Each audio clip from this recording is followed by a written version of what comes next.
Peace and blessings. This is your brother Gabard, and this is IAMFITPodcast. Let's go. Peace and blessings to the compadres. You could have been anywhere else, but you're here with me. Okay, so we're going to have a conversation. The pursuit of happiness. What is it? What is it all about? The pursuit of happiness. You know, there's a strange thing going on in the world today. And I don't know how to unpack it. You know, I'm a bit of a skeptic.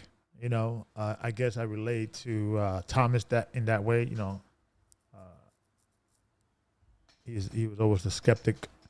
Let I see it for myself. There's a little bit in that in me. You know, I'm not going crazy with it like I need to see God to believe him. No, I believe in God. And I trust in God, but I don't trust in man, and I don't trust in the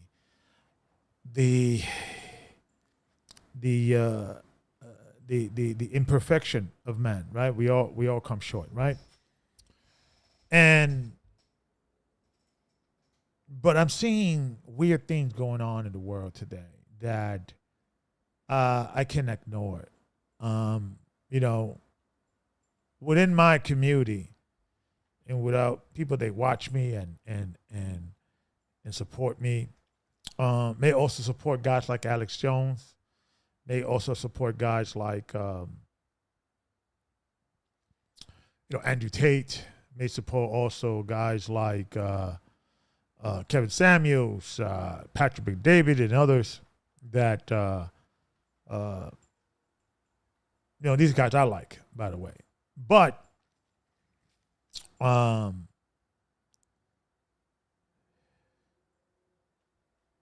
there's a lot of conspiracy going on, and this is the talk about that they're trying to change men's outlook, men's perspective. And I want to take some phone calls later as well. Shalom to Brother Don P. Shout out to you, brother. I see you, Brother Zedekiah. Shalom, brother. See you there. Okay. And others. Okay, I see you, the word. You're always there. Okay. So please, blessings and peace be upon you. Excuse me. And they are trying to, if at this point, we got to take this as they are trying to feminize men. And it's their responsibility to prove you that they're not. You got to accept it like they are. At this point, we got to accept the facts that they're trying something. And even if they feel they're doing the right thing, for whatever reason, they're still going to get the same results. Weak men. So I want to play a little video. This is one of the Andrew Tate's video talking to a gentleman who is a influencer. He was a gamer.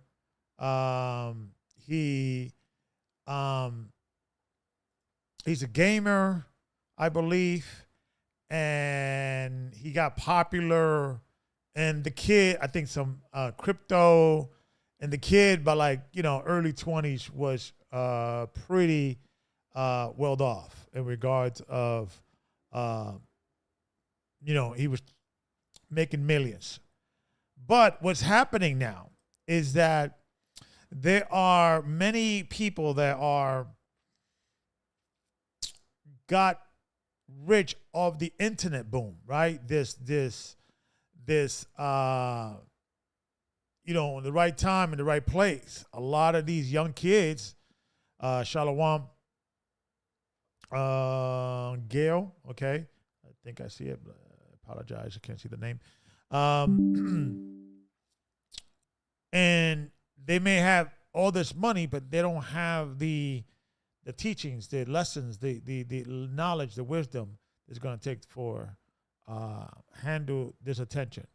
So this is the kid in the right, my left, your right, right? Eden Rose. He's a famous kid. He's a famous influencer. And Andrew Tate kind of took him under the wing. To kind of give you a background on this kid. When I first saw some of his videos, or why he got famous and what he does, he will do something like, bet me that I won't kiss a transgender, a transvestite, and he does it on camera. And ha ha ha. He's not gay. He's heterosexual. But he will do crazy stuff like that. He's just a crazy kid, got famous, out of control, and Andrew Tate is kind of helping him out. And, I want to have this conversation because these are the type of kids, and precisely and exactly are the type of young men that the next generation, right? These are our next leaders. There's no other way to describe that, right? So let's hear a little bit. So let me get the back. I kind of gave you the backdrop. Aiden is speaking to Andrew Tate. As you know, Andrew Tate is in Romania. He's being in the house arrest. So he's doing context, context within his channel in Rumble. I do have a Rumble channel. Make sure you like and subscribe there, because if they ever take me out, that's plan B. If they ever take me out of here or block me or what have you. So make sure you like and subscribe, because I actually looked at analytics, and I think up to close to 56% of people that watch me do not subscribe. So make sure you subscribe. You probably did, you forget, you probably unsubscribe, but it happens. But it's because it helps the algorithm. I'm trying to get to 1 million, but I first have to go to 10,000, 100,000, 200,000. I'm trying to spread this gospel, right? Spread the good news. So let's listen and see if we can unpack what's going on. And let me give you the background. Let me give you the setup. Eden was left of the left. This kid was, like I said, he's just didn't believe in God. He was pro Black Lives Matter. He was left to the left can be. He met Andrew. Andrew began to kind of wake him up out of the matrix. And then now Andrew is having this kid to be under his wing. But when Andrew got arrested, this kid backlogged, or he what's that word? He went backwards, or he fell off the wagon, so to speak. He stopped working out, stopped being, in this game. Andrew Tate told him to read some books. He stopped doing that, and he began to take drugs again. And now we're gonna pick it up, and this is what Andrew Tate was talking to him. Fair use. You don't write to me, but you are defending me. Yes. But then you stop going gym. Stop going gym because I got addicted to liquid heroin, known as promethazine codeine, which is lean. Because is that what it is? Is that a nickname? Backslide. That's what. Thank you. Is that a real thing? Liquid heroin is a real thing. Zen, whatever you call it. I mean, these young kids are taking, when I was a kid, smoking cigarettes was a big deal. These kids are taking full-on drugs. So Andrew's about to respond. I'm just curious, is that a drug is out there? Is it literally liquid heroin these kids are taking, or that was just a nickname for this other drug? It's bad, bro. It's drug addiction. And honestly, bro, I want to use my platform, and I wanted to bring it up to you because I want you to help me help other addicts. I want you to guide me. Aiden, listen to me carefully. I want to say this, and it might get me canceled again, but I'm going to say it. Okay. If we lived in the same city, yeah, and you were addicted to liquid heroin, yeah, and you said, Andrew, I need your help to quit my addiction, yeah, I would come over to your house and slap you in your fucking face for being a dumbass. Okay. That's all that would happen. I would just come up to you and say, Aiden, are you addicted to liquid heroin? Yes. Whack. Stop. Do you think it would work? And, they talk. I'm setting the stage here, right? So I want to set the stage. So Andrew asked him a question, right? And I want to fast forward to that particular part of the conversation. Let me just go there real quick, because I set up different slides for different part of, I don't want to play the whole read. I want to get to the point. So they're taking drugs. He was taking drugs when Andrew Tate went to jail. Andrew Tate now is about to ask him, what is the attraction to drugs, right? What is the attraction to drugs? Why he's taking it? And he's about to explain it. Fair use. Not because of what the narcotic did to you, because of who you were acting like. Where's your duty? Where's your shame? Where's your self-inflicting morality? Where's your pride? You just sat there and just took the drugs and didn't give a fuck. So that's the problem with all of this shit. And it's the problem for all these addicts. If you want to wake up and say, what kind of man am I? Am I a drug addict? Well, then go be a drug addict. What kind of man am I? Am I a man who has control of his life and control of his mind? Then I'm not a drug addict. You have to make a decision.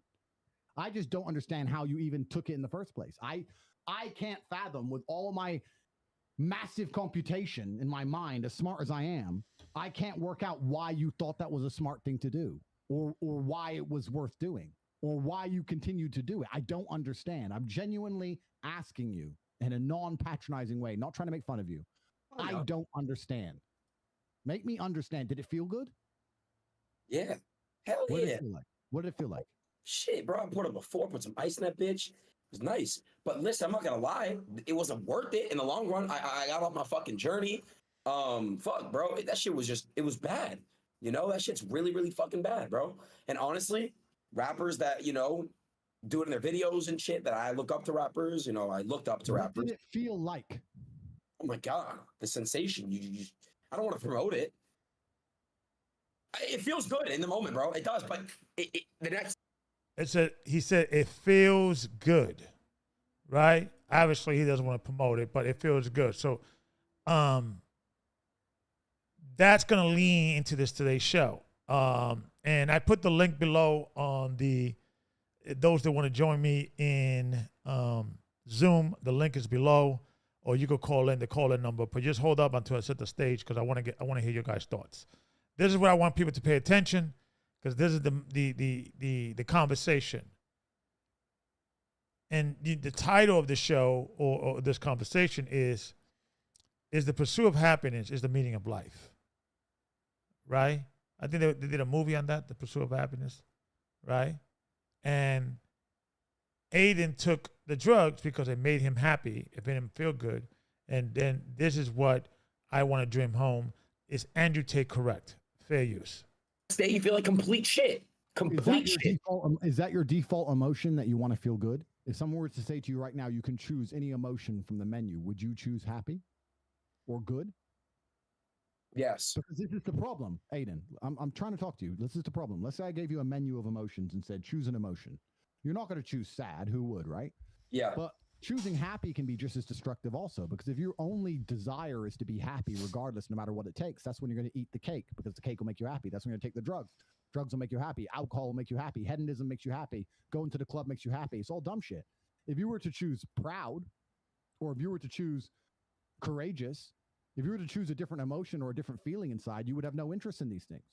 So I don't wake up and think, how do I feel happy? I don't wake up and say, will this drug make me happy? I have no interest in being happy. I wake up and say, how can I be proud of myself? What can I achieve that makes me proud of myself? How can I do things that make other people respect me and are proud of me? How do I have a day which I complete when I come home? The woman who's in my house says, wow, there's no man like you.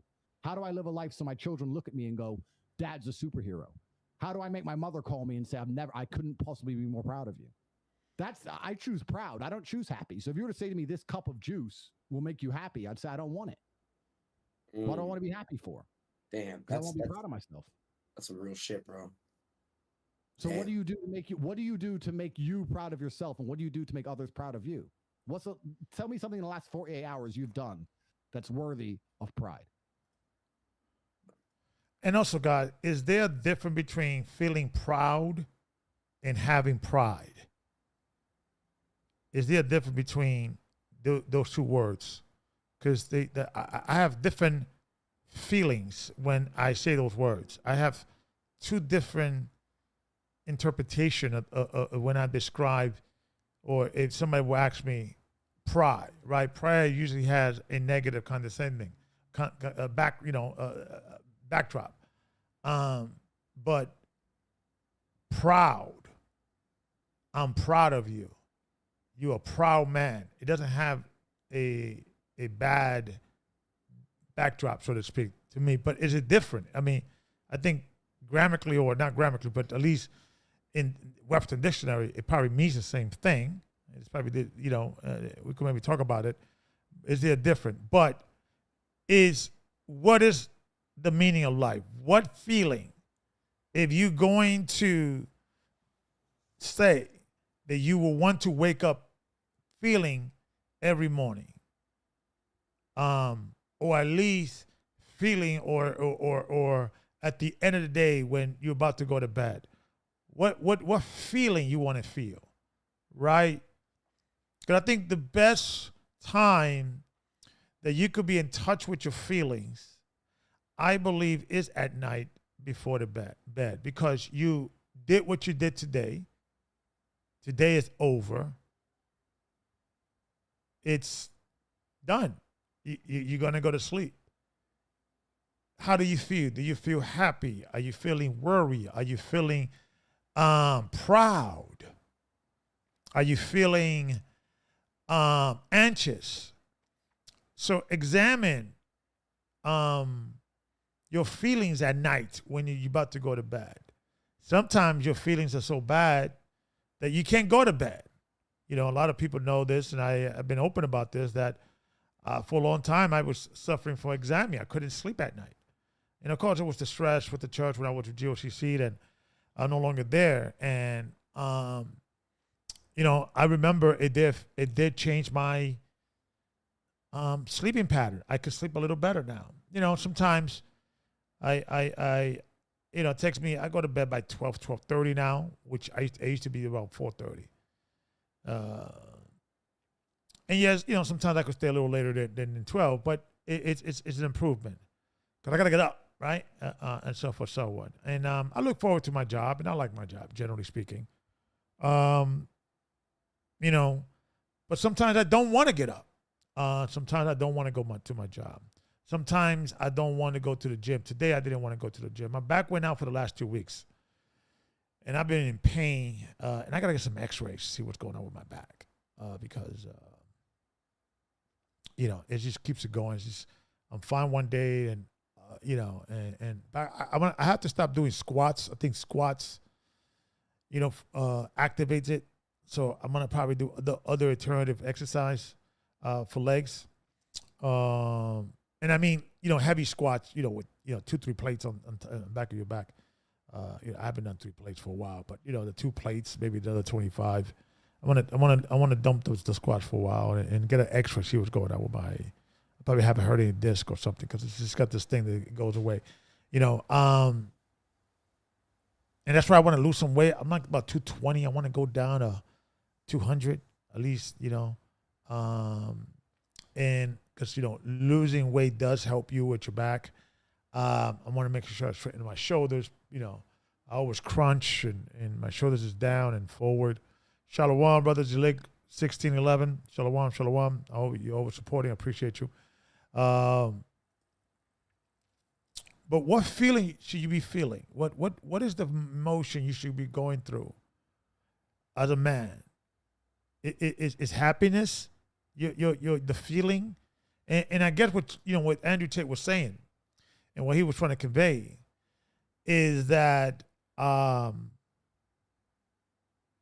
you should not seek as a man for, I just want to be happy. Happiness is the most important thing in life. I just want to be happy. I think I agree with Andrew that it could become an addiction.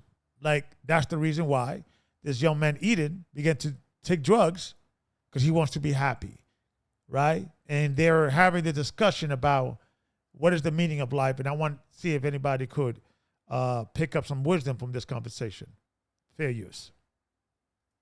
You've slept, jerked off, talked shit on the internet, text some stupid hoes in Miami or wherever you are. Have you done anything else with your life? No. Talk to you. And the reason why he's saying this, because he got up, he probably did a video, because he's an influencer. And I believe the lifestyle, what is promoted today within young men, those young men that become influencers, and they're like 22, 23, and they're millions of dollars, you know, that or at least over 6 figures. That is the worst thing that could have happened to them. It's like gamers. I mean, I have friends that are gamers, but some of them are addicted to it. Some, you know, I think I interviewed someone, a gamer who was a psychiatrist, who was sympathetic to, or the understanding of, that gaming could get addicted, and now you could get paid. You don't have to learn a skill outside of, you know, jumping high or ducking or punching or driving, or, you know. And I got video games. I don't have a problem with it, but is it all designed to keep us weak as men? That's the question. Is it all designed?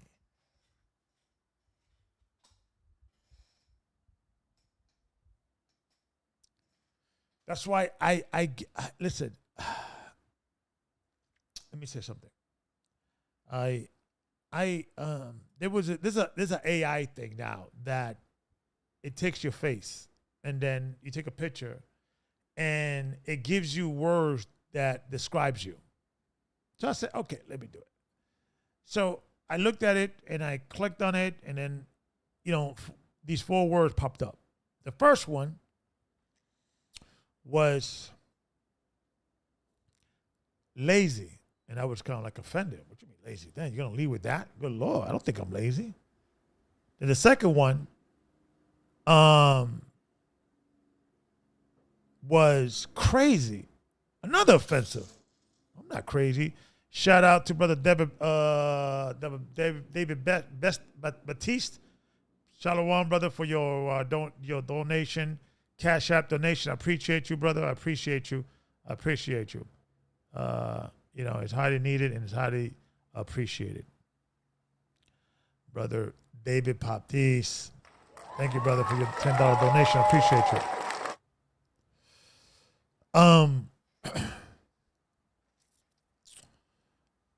So, what was my thought? Let me pick it up because I got a little distracted, so I apologize, folks. Yeah, so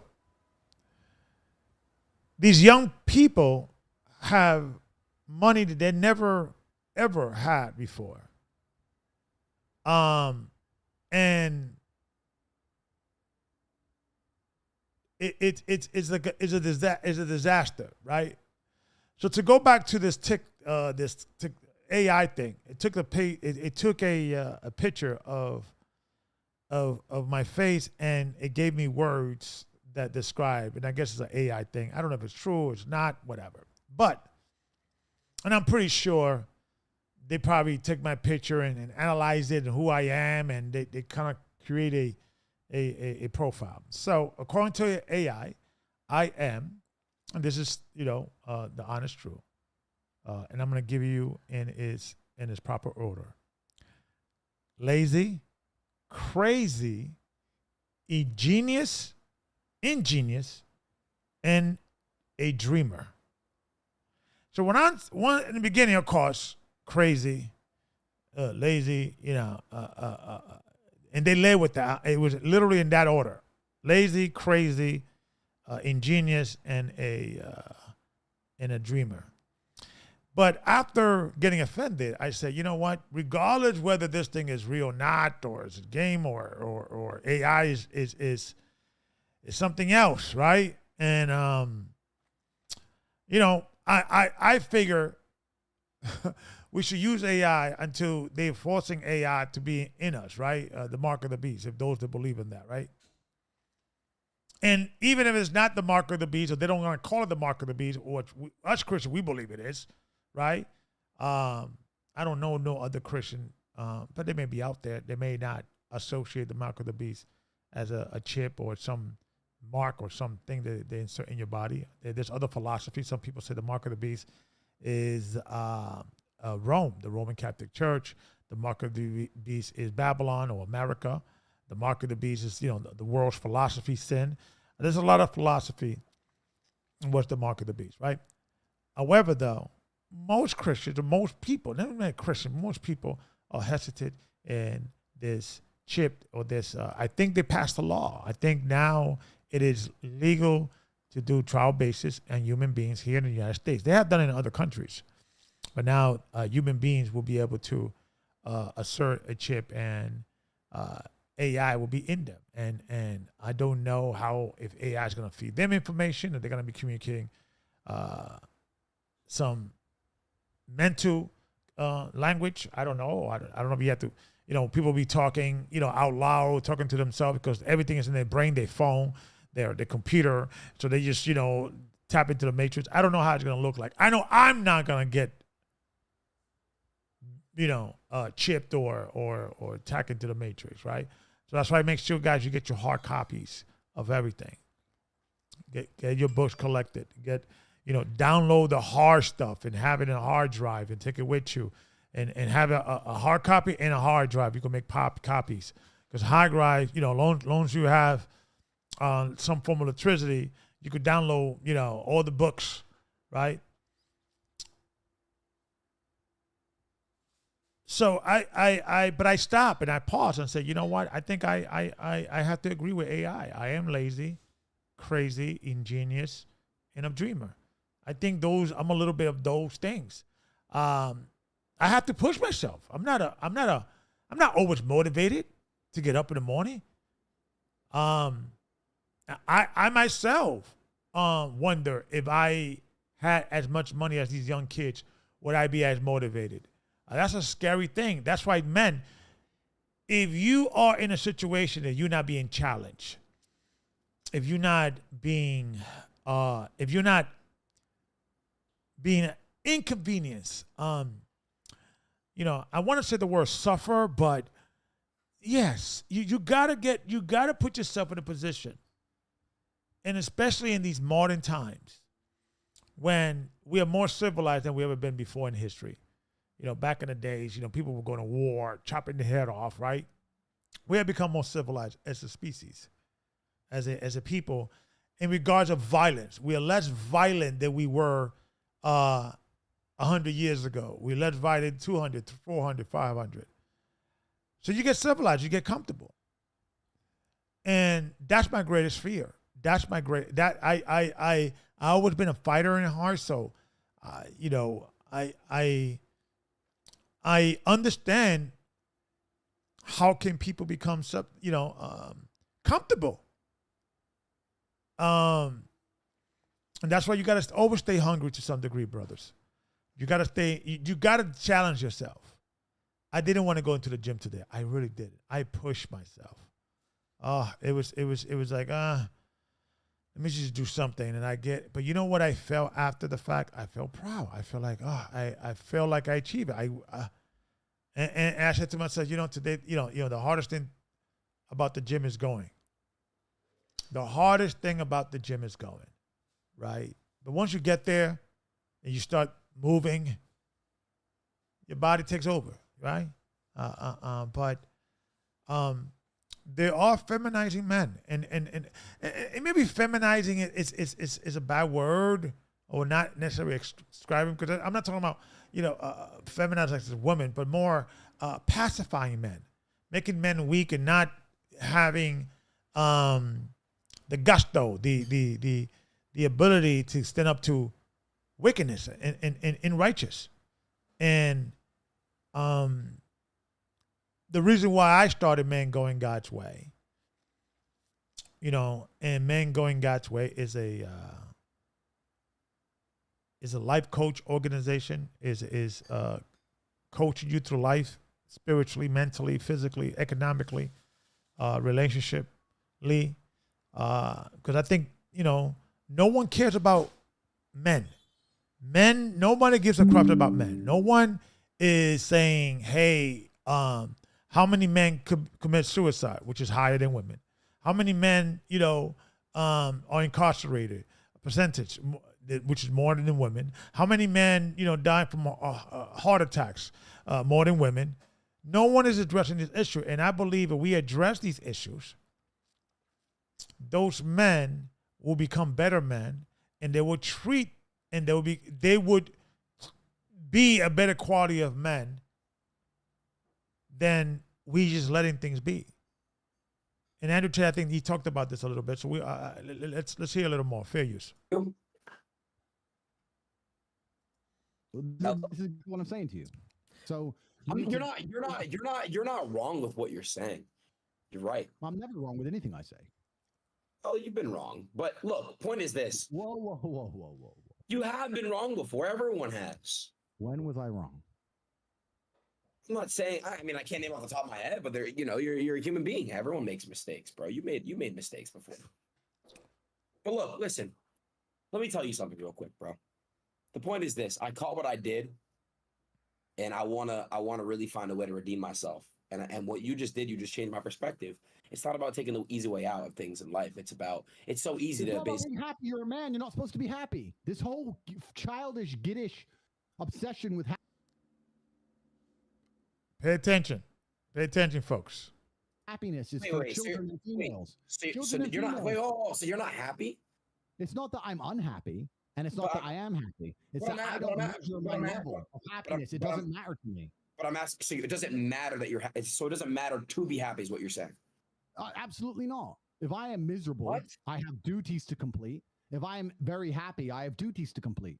So I have what's to the live the point? exact. I have to live the exact same life, regardless of how I feel. So, for me, happiness is not a good indicator on how life should be lived. You shouldn't wake up and say, "How happy am I today? How does that affect how I act?" That's not how I operate. I wake up and say, "What must be done? What will allow me to be proud of myself? What will allow me to achieve?" And those things will be done regardless of how I feel. Right. And that's how the most successful people on earth all operate. The most successful people on earth don't only do things because they feel happy about doing them. In fact, I'd argue that most people who do amazing things don't feel happy about doing them at all. I And if you're understand that, but if you're constantly obsessed with trying to Bro. make yourself happy, that's when you fall into addictions and garbage. You need exactly. to change. So stop perfected. caring if you're happy. Nobody cares if you're happy. So You're what a do I man, go Aiden. for? What do I go for? The whole world doesn't give a fuck if men are happy or not. Nobody cares about men being happy. We talk about women being happy. We want children to be happy. If you look at a full-grown man on Christmas morning, he's smiling because his wife is smiling. He's smiling because his children are smiling. Nobody even buys him anything. What do they buy the dad? Socks? Nobody cares about Damn. men being happy. So why do you as a man care about you being happy? That's how you're going to fall into these traps. I'm a very content person. I live a fantastic life. I'm not miserable or depressed. I'm not sad ever. But I don't wake up and go, "I want to be happy today." No, sir. I wake up and say, "Okay, things must be done." And those things will be completed. Things must be regardless done. of how I feel. Regardless of how I feel. You can lock me in a dungeon. And see, if you have that mindset, that is what gets you up. People get caught up with the Rocky movies and the music, and you feel good. That is not what makes champions. That is not what makes winners. It's when you don't want to do something, when you wanted to be disciplined, when there's a girl that she's attracted to you, but she doesn't follow God, but she's good looking. She look at that nice round, oh my God, and you walk away, you don't engage. Or you see a woman and she's a toxic woman and you know she's not good for you. You don't engage. Semen retention is doing what you don't want to do. Part of being a man is suffering. That's part of it. Not all of it. Some of it is conquering. Some of it is helping, saving, protecting. But if you're all about happiness, you're missing the point of the purpose of being a man.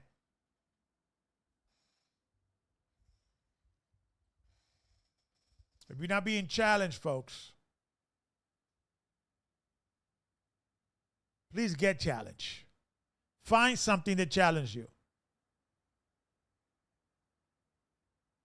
If you're not building it, if you're just living to live, exist just to pay the bills, you're the type of guy that they're looking to neutered. If you could just do one thing, just stay in shape. Just keep your weight down. Just do that. And then I'll say, okay, let me finish doing that. Let me finish reading a book that I never finished. Let me learn a skill that I never, that I stopped, learning. You gotta always grow, brothers, because this thing called the American dream has become a nightmare. You have to not engage. But what is the American dream? What is the purpose of life? Get a wife, kids, a house? No. We're in the middle of war. And you're talking about retirement?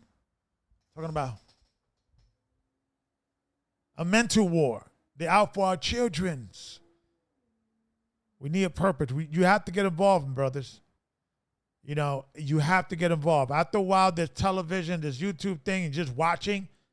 I know some of us, I have support, and I appreciate all the support that you guys are giving me. But if this is all we're doing, if this is all I'm doing and this is all you're doing, I'm talking and you're watching, we're missing the boat. That's why I said, I like this podcast, but I got to do something. And I think, you know what? That's why I started Man Going God's Way.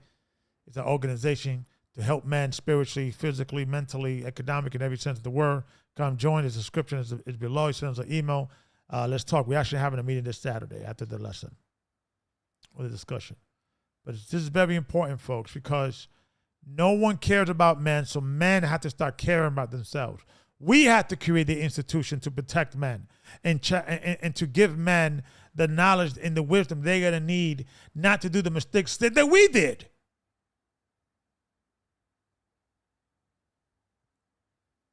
Fair use.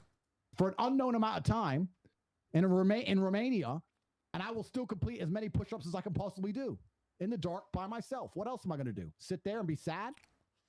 Happy or sad? The push-ups must be done. It's called duty. It's called honor. It's called pride. If you had these things, you would never do dumb shit in the first place. So I'm asking you why you don't have them. You have a massive audience, Aiden, of children and people. And this is important. Aiden does have a massive audience. And like I said, this is the reason why I think they're messing with Andrew Tate. I think Andrew Tate is influencing these young men, and he's turning them into not another version of him, but he is awakening them and telling them that this whole thing that's coming from the left, tolerance, liberalism, the actual etymology or the origin of the word liberal comes from the people they want to be liberated from the church. Look it up. Liberal from the perspective of God's laws. Look it up. The actual people. So when you was a liberal, it was like, you're a Christian, but like, you're liberal. You're not that orthodox. Orthodoxy. The term liberal is actually an answer or an alternative lifestyle to Christianity. Look it up. Liberal from what? From the laws of God. And a lot of these young men are turning to God. I mean, Andrew Tate is a Muslim, and he broke my heart when he converted to Islam because I'm a Christian. But the reason why I was encouraged to make man going God's way, a lot of people know this, is the answer for the organization called Men Going Their Own Way, M.G.G.W. Look them up. These are men that they walk they're against marriage, children, just live alone for the rest of your life, don't cohabitate with a woman, and I felt that there should have been an answer or an alternative response to M.G.G.W. And I came up with the idea, Men Going God's Way.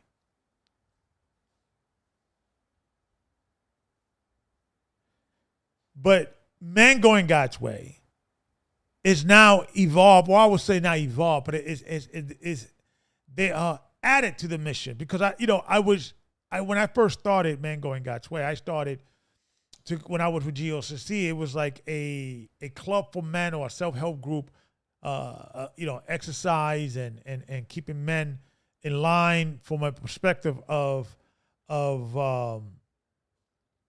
I think I had, let me see what was going on here. I got some hearts here. What's going on? Okay. Thank you for the, okay, I think, never mind. I saw some things here. Maybe I'm watching some things. But anyway. And I wanted to start Men Going God's Way when I was in GOCC, but after, of course, I left. I took the idea and I kind of evolved it and so forth, so on. But the part of the reason is because, I was comfortable doing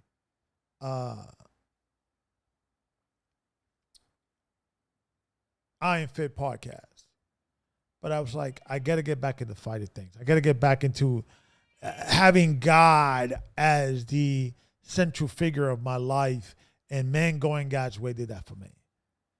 And I believe Men Going God's Way and organizations like it are essential today. Because, guys like Andrew Tate, he's turning these guys around. And that's the reason why he's being attacked by the deep state. He's being attacked. I truly believe that. I think part of it is they're afraid if Andrew Tate endorsed anybody, of course the average choice would be Donald Trump, but you got others now that he could endorse. It could literally affect the election. And that's the reason why I think they're messing with him.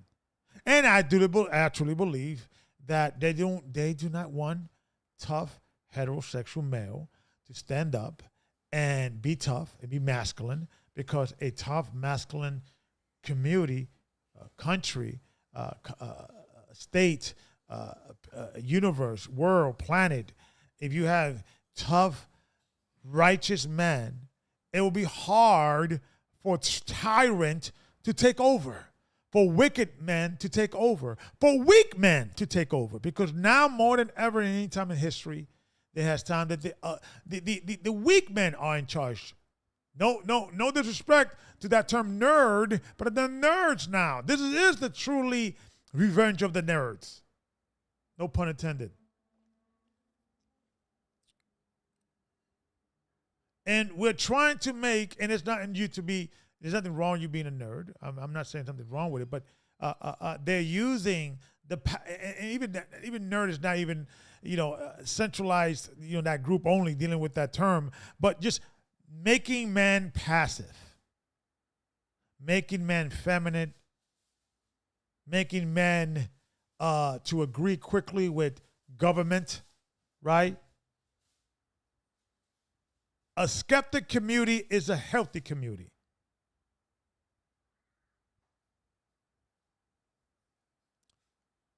So pay attention, folks. People all around the world who look up to you and watch you every single day. You could be a genuine force for good in the world. And you're sitting here talking about fucking lean? Why? It's stupid. I fucked up. Imagine the shape you'd be in if you didn't quit. Imagine. Oh my God, I would look so good. I would look so fucking good. Oh my God. Would you be proud of yourself? Yes. Yes. If so I didn't stop. Yes. And that's why all these, and you know what's funny? The funniest thing, the most ironic thing about all of this is that if you don't prioritize happiness and you prioritize feeling proud of yourself, you end up happy by extension. Mm-hmm. I'm happy because I'm proud of myself because I have a fucking fantastic life and mansions and supercars and money. So if you prioritize, I just want to be happy. Okay, once you achieve it, right? And you think it is, you're going to quickly and shortly realize that life is not about happiness. Life, at least for men, is about duty, responsibility. And this is the reason why that all those things I mentioned, responsibility, duty, is something that man is after the fall, right? After the fall of Adam, what did God tell Adam? What was the curse of Adam? Through the sweat of your brow you should eat. You have to work now. That's our situation. So, if that is our curse, then we must always be working to survive, building, looking and building something. Why will you not do everything you can to make sure that you have a woman on your side, the right woman on your side? And we're going to be discussing about heart attack within the African American community. I don't know how bad is it in the Latino community, but it's definitely bad in the African community. And what is the number one thing that kills you, right, from heart attack? What's the thing? Is stress. So we have to start talking about these relationships that brothers are getting into. And are they part of the problem? Because they picking also, we say, women, they always pick the thug, but men, do we always pick the right woman? Do we smart with that? Maybe it's our fault in regards of these issues because we're picking the wrong woman. And I know that sometimes within, our community, there's a loyalty to our race. I get that. But, our people, are everywhere. Right? Our people are everywhere. And, you got to ask yourself, are you loyal to your people or are you loyal to this? Are you being loyal to this culture? Culture that's coming from America. Meaning you cannot ever see you dating somebody outside of America or an American person and things of that nature because you are attracted to the culture. But the culture is what destroying our people. Culture is what is destroying our people. I was talking to a friend of mine today, and I was like, you know what?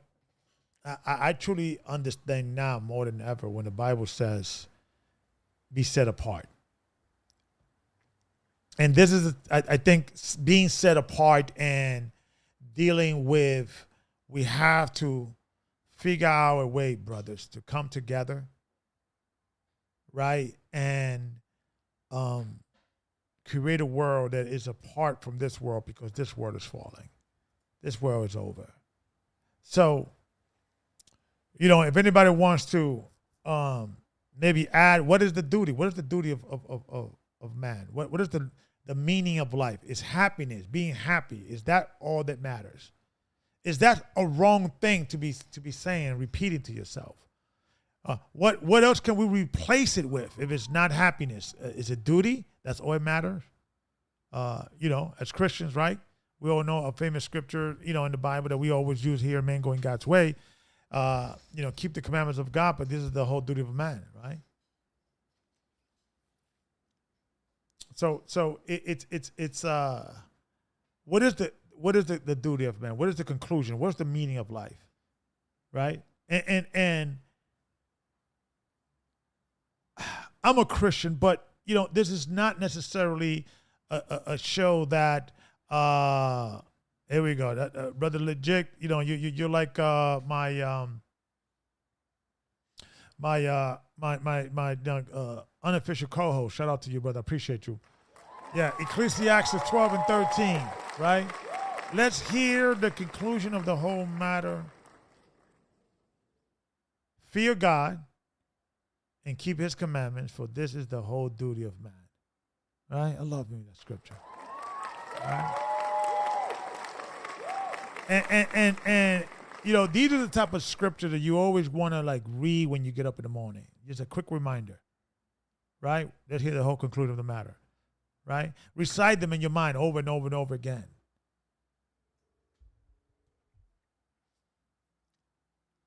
And I'm just seeing the directory, and I'm seeing and like I said, I am a skeptic by nature.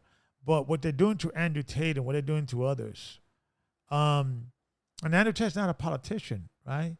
They had a show, I think. Dr. Peterson had an interview with Robert Kennedy. He is the nephew of JFK, and also Robert Kennedy is his JFK's brother, and his son. The brother's son is running for office, Robert Kennedy Jr.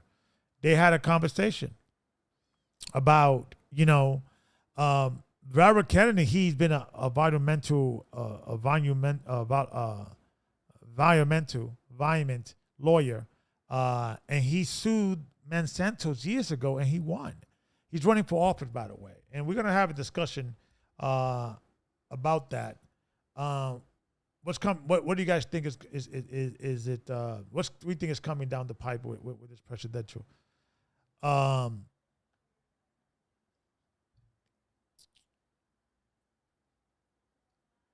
think they're looking to replace Biden, but the thing is that with who?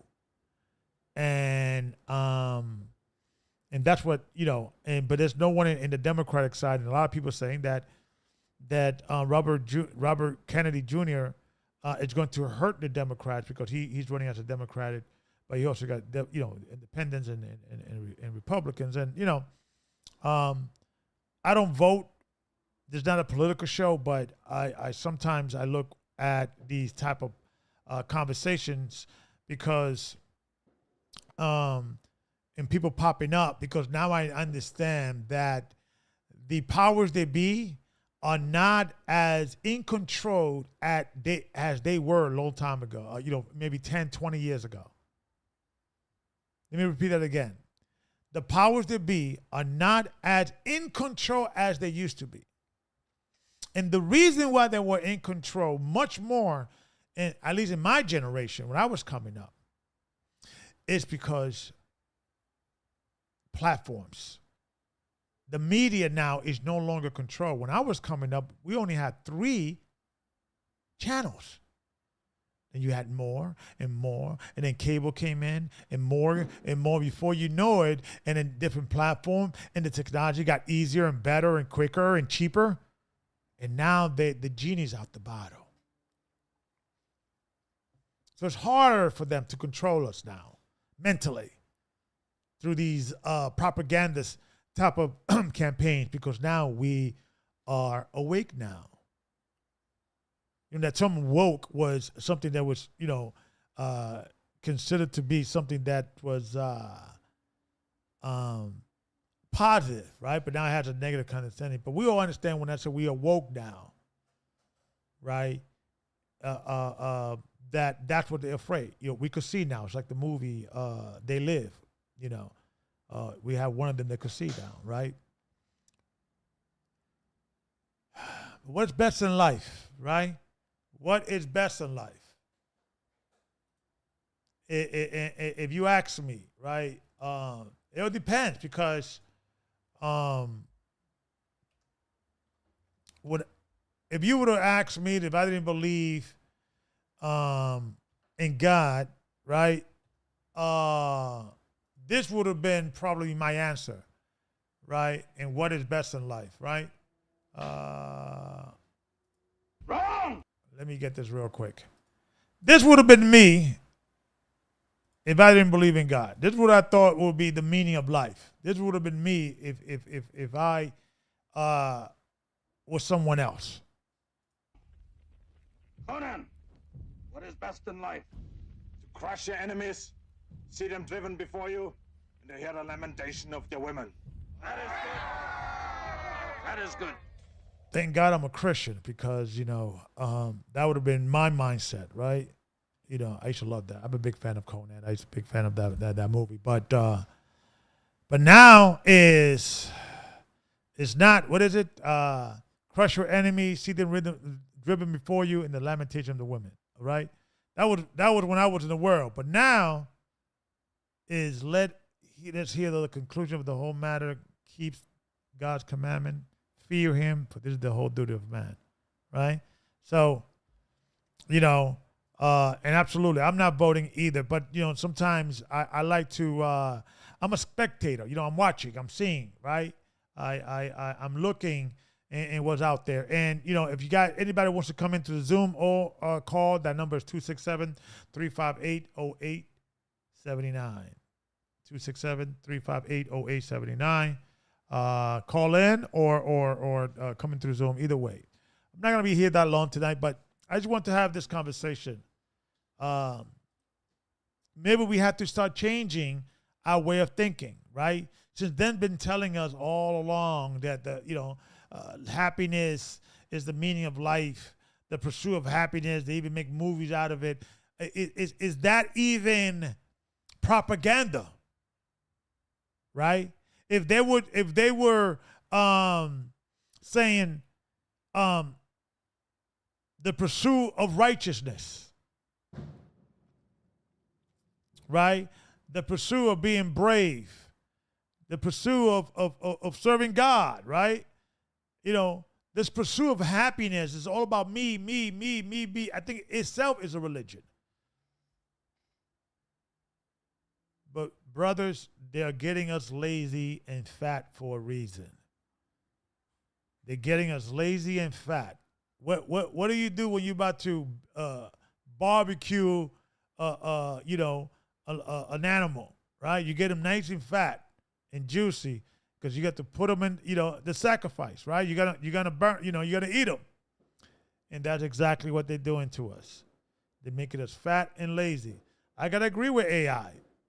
I gotta fight my laziness every day. I don't want to always get up and work. I don't always want to, hit the gym. I don't always want to make sure my wife and daughter's okay, right? Sometimes my daughters come home from work late. I gotta, meet her downstairs because it's late. I don't want to get up and do that. But that's what men do. That's why I tell brothers,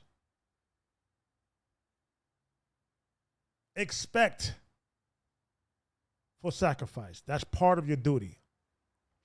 But you should always have a place of peace, and you should always have a place of refuge. And that place should be your home.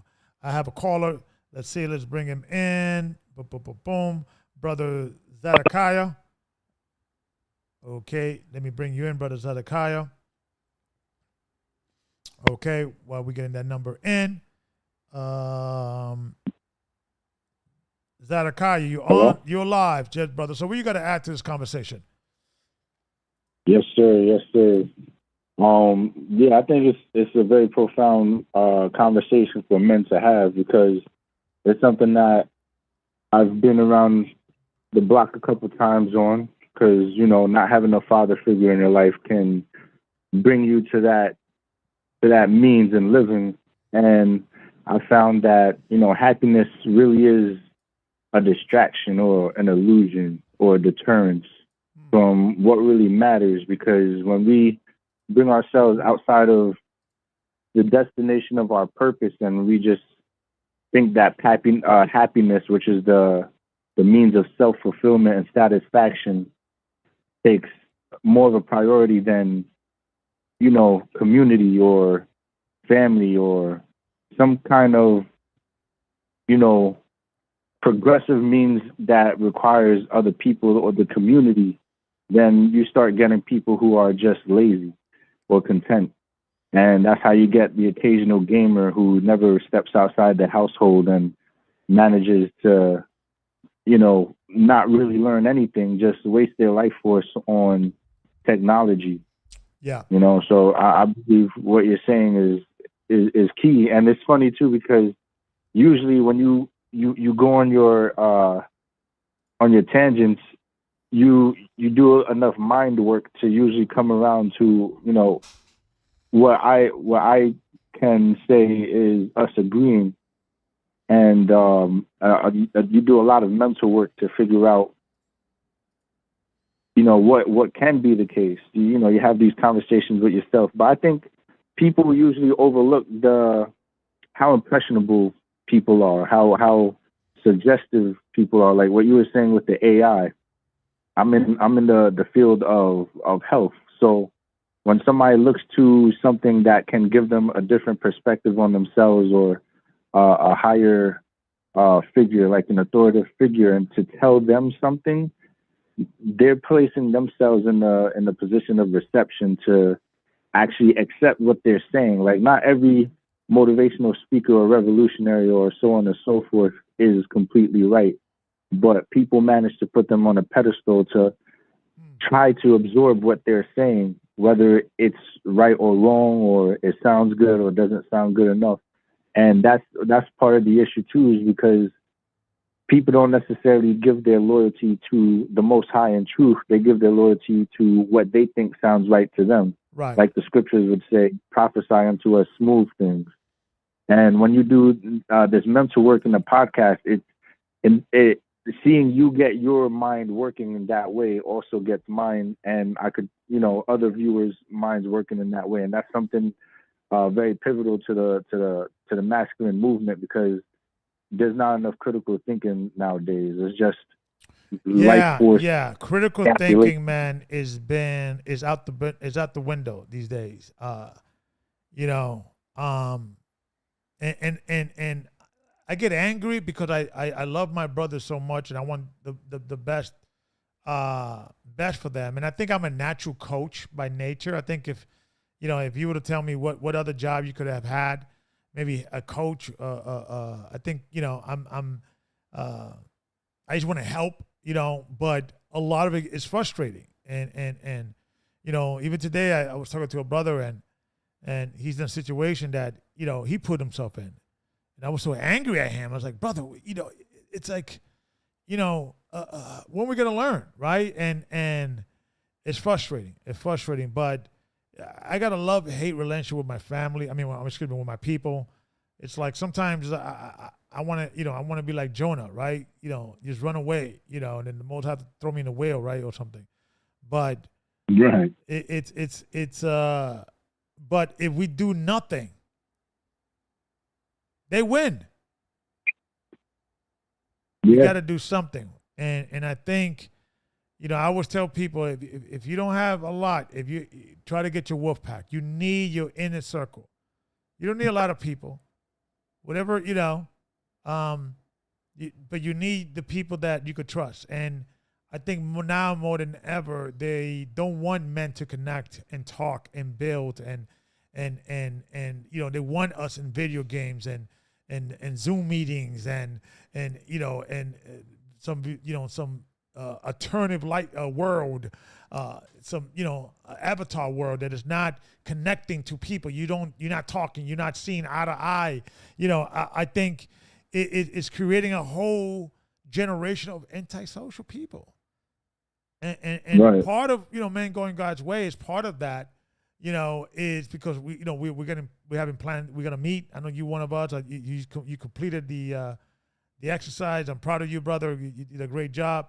You know, you're sometimes I forget how much you're in shape you are, because I know you got your video, and then, you know, you done some, you know, matter of fact, tell people the video. What's your channel? I know I seen it. Let me see if I can find it.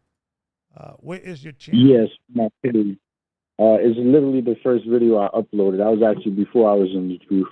I don't really reveal my body anymore. I try not to. Now that I'm baptized, but I aim to be an inspiration to others, because my whole life people have answers from me in order to become better, and usually people wouldn't really meet themselves where they needed to be in order to become better, and that often, you know, I wouldn't say I was ever disappointed in them, but that motivated me more to really drive a wedge between distinguishing who I am and who they are, and the reason why I am and where I am and where they are.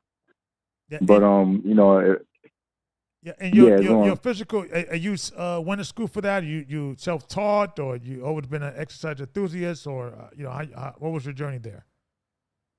Yeah, my father wasn't always in my life. Fortunately, we reconnected recently, but he got me started, and I took off from there, just from me being, you know, inspired by certain people. I guess, you know, just having a fast metabolism and certain capabilities allowed me to just take off with that. But I do have just like, I definitely see you being in a coach's archetype, and I feel like I could be around that archetype as well, and that's something that we need to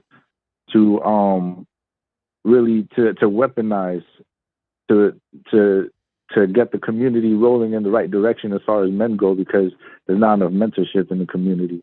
And one more thing, my opinion, you know, with the whole church thing, I feel like when we go out to street preach, we really are just hitting the first step. Yes, street preaching is called for, is absolutely necessary, but we're not doing anything tangible with it. If we could get like 10 brothers together to commune for a few hours on a weeknight, we should be making business decisions. We should be making, you know, tangible maneuvers that can help the community, and that will influence other brothers to join in. And eventually, you know, like we have with men going God's way also. So this is definitely something, ever since you baptized me, Elder Gabar, this is what I felt since the beginning. I definitely feel within my core that this is a step in the right direction, and we can go beyond that. Well, brother, you know, I appreciate you. We're going to be meeting soon. We actually meeting this weekend, our meeting, the Zoom. But yeah, it's connecting, man, because you got to create your community. That's how other communities get off the poverty line, get out of the being the servant line. They come together, they sacrifice, and they build. You got, and they come in our neighborhoods, and you got people that they got to pay off a certain amount after they make it, and then that money they pay out goes to the next family, and then that family pays off, and that's how they do it. And we have nothing like that. And our culture and our people, our system is the way we act among ourselves. We are competing with one another, right?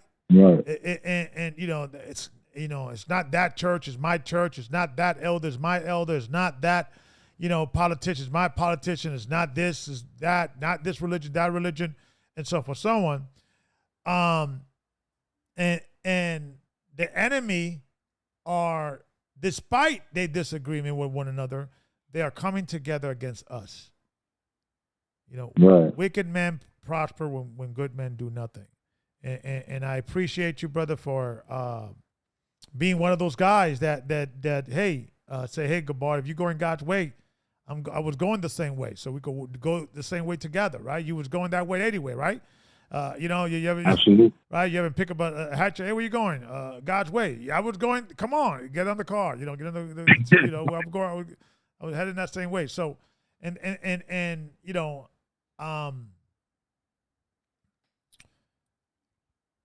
I'm excited for the future.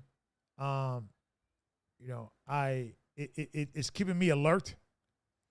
I'm glad I have this information. And I'm glad I have brothers like yourself that is keeping me hungry. It's keeping me alert. It's keeping me not staying comfortable. Because Right. I don't know how you feel about the AI. If you're right, it gives you a random word, and now you think that random word and things of that nature. But AI is a smart thing, right? I mean, it's who knows, and it doesn't define me. I'm not gonna. You understand? I have strong will. I'm pretty sure if they would give me more words, they would. They strong will and stubborn will probably won't be one of them, right? Yeah. But you're right. Is it something that this AI thing that they're introducing, or they're throwing now, or they ramping it up because of guys like Andrew Tate, or because like shows like this, the men are talking about, you know what, we have to come together and believe in God and do what's right, and we're not going to accept our children to be polluted by this new wave of thinking, right? Right. And I think we're a danger. I think we're scary. I think like I said, I'm an optimist. I'm a pessimist when it comes to like, yeah, I'm not that important. Who they're not gonna come for me. I'm not Andrew Tate and things of that nature. But we're not important now. We're not a threat now, but who knows in the future? And if more and more, men get up and start doing shows like this and spreading some movement of righteous masculinity, right? Righteous masculinity, man standing up for what is right, and it takes masculinity for you to stand to do what is right in the first place. Right. And I think we are a threat, and we have to treat ourselves as a threat. We have to understand that they are scared of us more than we're scared of them. Because it's more of us than they are them.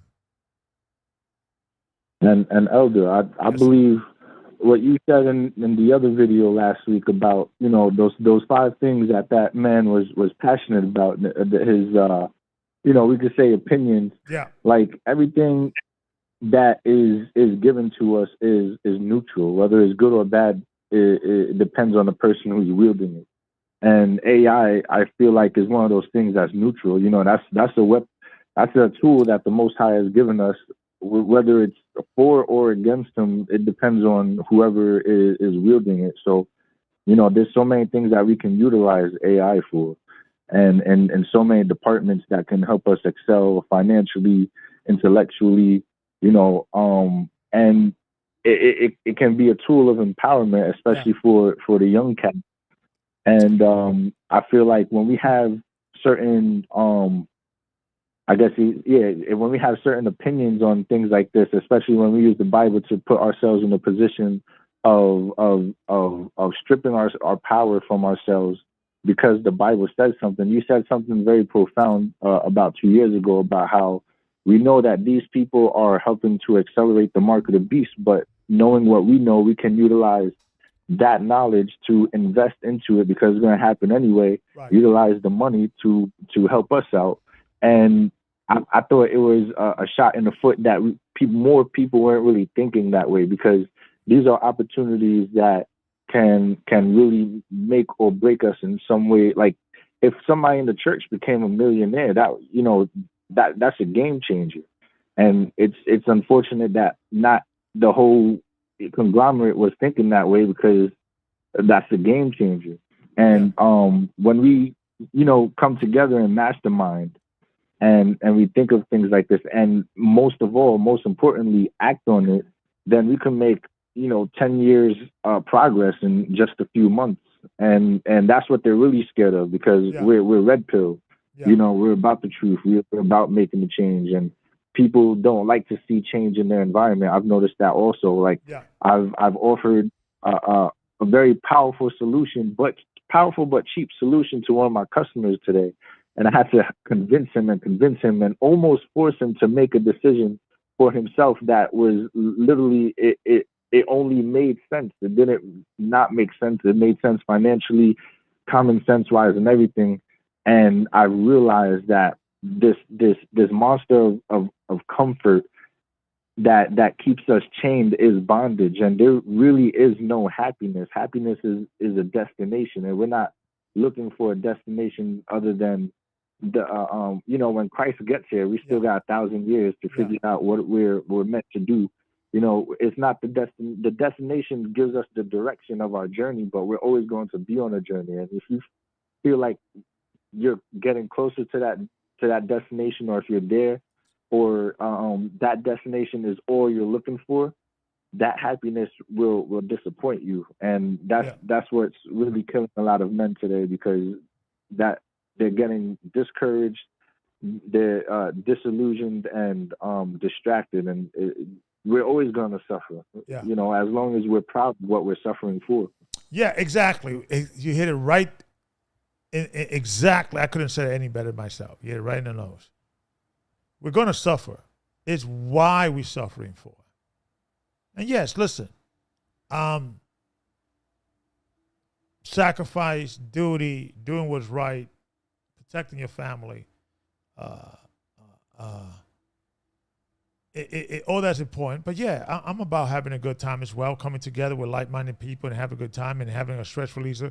And I always say that you should always have a place of what is that word? What is that place that Superman has? Is his mention of Saturday, I think it's called. Superman, he has like this little. There you go. Right.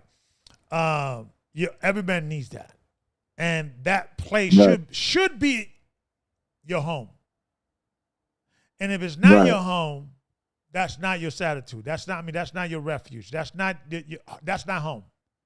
If you every day you're fighting and you're arguing and you always have to go in an uphill battle to guide your family the right way, brother, that's not your peace. And what we're trying to protect, and we're trying to warn, and we're trying to hopefully redirect the brothers in not getting into a situation that they'll be stuck in a situation that their home is not their home, is a war-torn scenario.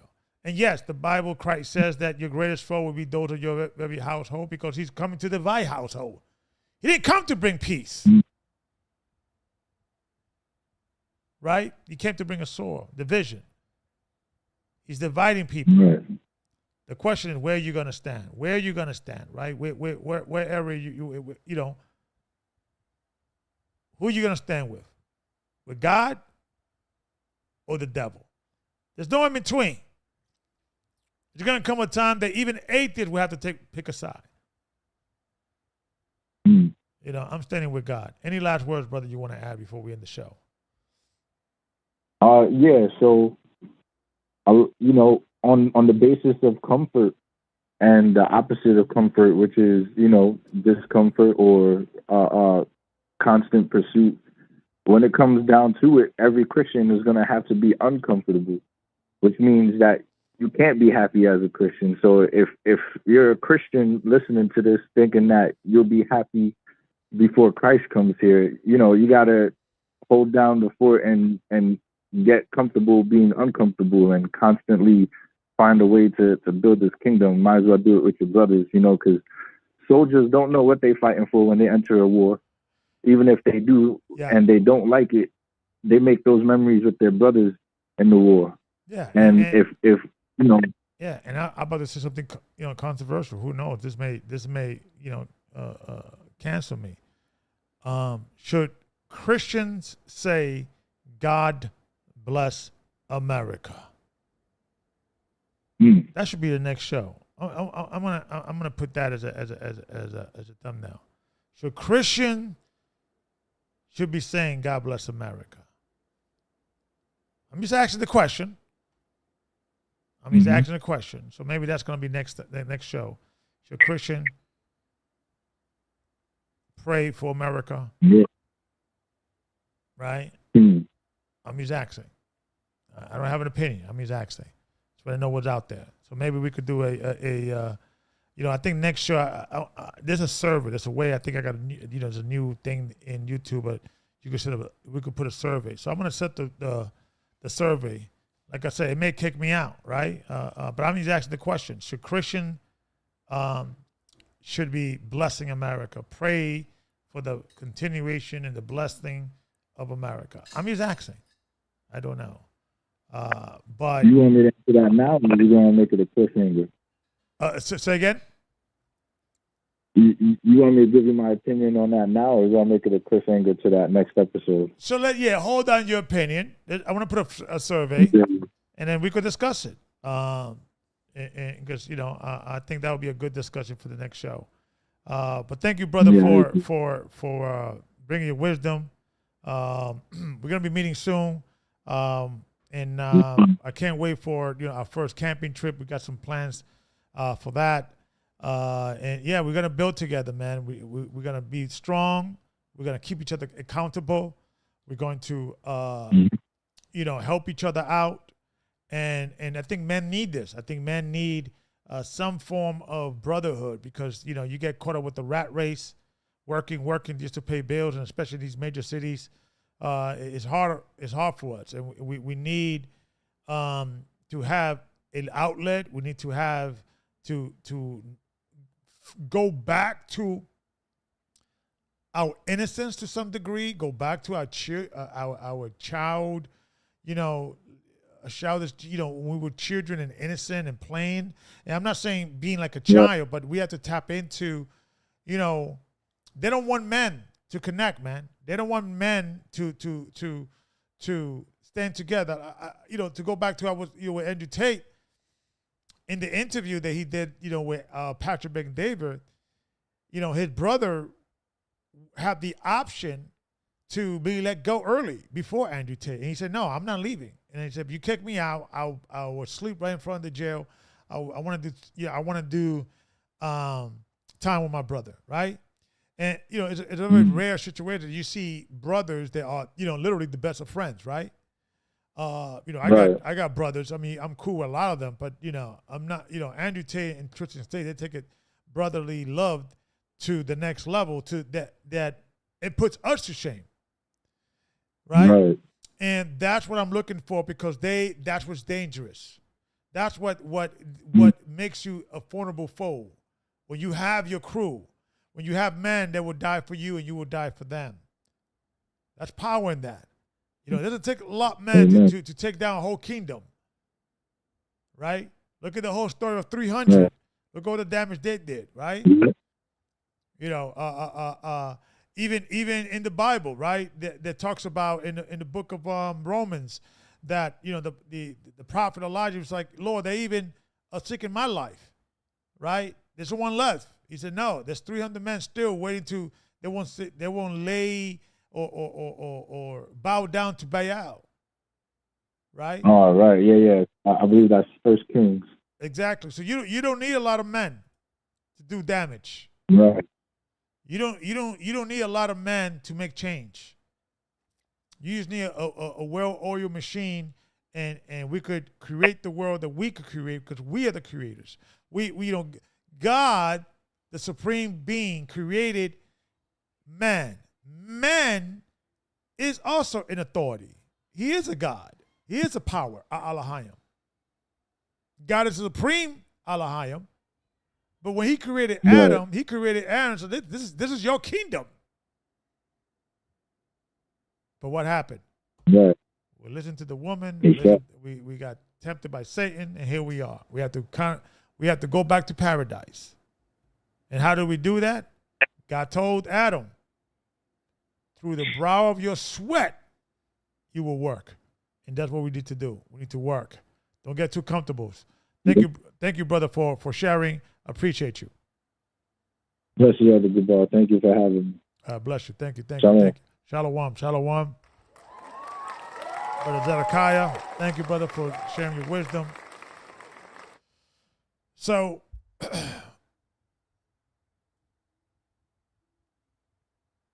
what did we learn today? That the purpose or the pursuit of happiness or what is the meaning of life?